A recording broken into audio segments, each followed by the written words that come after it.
প্রতিবাদে প্রায় অচল হয়ে পড়েছে চট্টগ্রাম বন্দরের কার্যক্রম। একযোগে কর্মসূচি পালন করছে পরিবহন মালিক, সিএনডিএফ, এজেন্টস অ্যাসোসিয়েশন ও ব্যবসায়ী নেতারা। পরিবহন মালিকদের কর্মবিরতি গতকাল থেকে বন্ধ হয়েছে চট্টগ্রামের বন্দরের পণ্য পরিবহন। আজ থেকে 4 ঘন্টার কর্মবিরতি পালন শুরু করেছে সিএনডিএফ, এজেন্টস অ্যাসোসিয়েশন। এ নিয়ে বিস্তারিত জানাতে যুক্ত হচ্ছেন হাজেরা শিউলি। শিউলি, জানাবেন সামগ্রিকভাবে বন্দরে কি প্রভাব পড়েছে?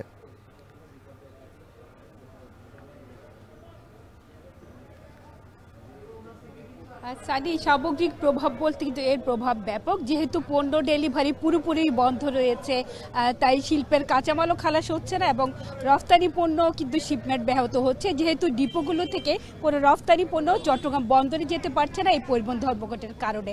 এবং প্রতিদিন গড়ে প্রায় চট্টগ্রাম বন্দর থেকে 3 থেকে 4 হাজার টুইস কন্টেনার ডেলিভারি দেওয়া হয়।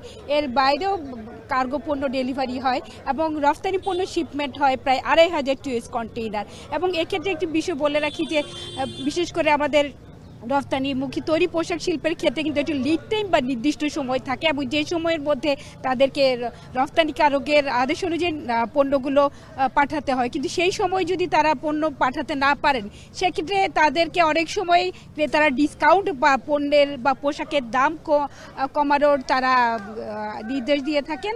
বা অনেক ক্ষেত্রে সেক্ষেত্রে রফতানিকারককে বাধ্য হয়ে আকাশপথে বা বিমানে পণ্য পাঠাতে হয় এবং যার খরচে পারে কয়েক গুণ।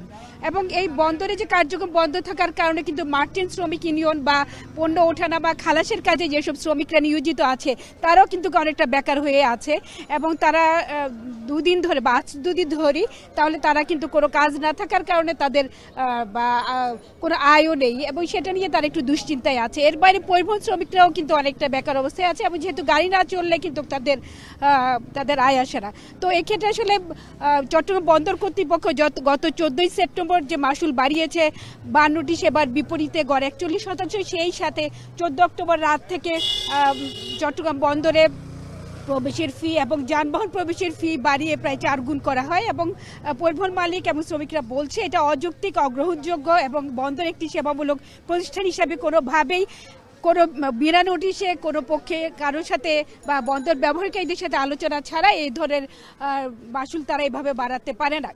এবং ব্যবসায়ীরা বলছেন যেখানে সরকার ট্রাম্প শুল্ক আরোপ করার পর শুল্ক কমানোর জন্য চেষ্টা করে 20% নামিয়ে এনেছে, সেখানে যেখানে বন্দর যেটি দেশের অর্থনীতির প্রাণকেন্দ্র এবং দেশের 90% আমদানি রফতানি বাণিজ্য যে বন্দর দিয়ে হয়, সেই বন্দরের ট্যারিফ যোগে 40% বাড়ানোটা খুবই অযৌক্তিক এবং এটা আসলে ব্যবসা বান্ধব নয় এবং রফতানি প্রতিযোগিতার সক্ষমতা কমে যাবে, পুরো দেশের অর্থনীতির উপর এর বিরূপ প্রভাব পড়বে।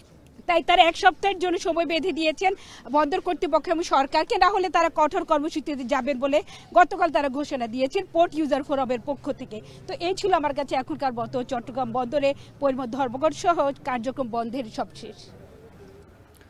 চট্টগ্রাম বন্দরে পরিবহন ধর্মঘটের সবশেষ খবর জানাচ্ছিলেন সহকর্মী হাজেরা শিউলি। এখন বাণিজ্য নিচ্ছে একটি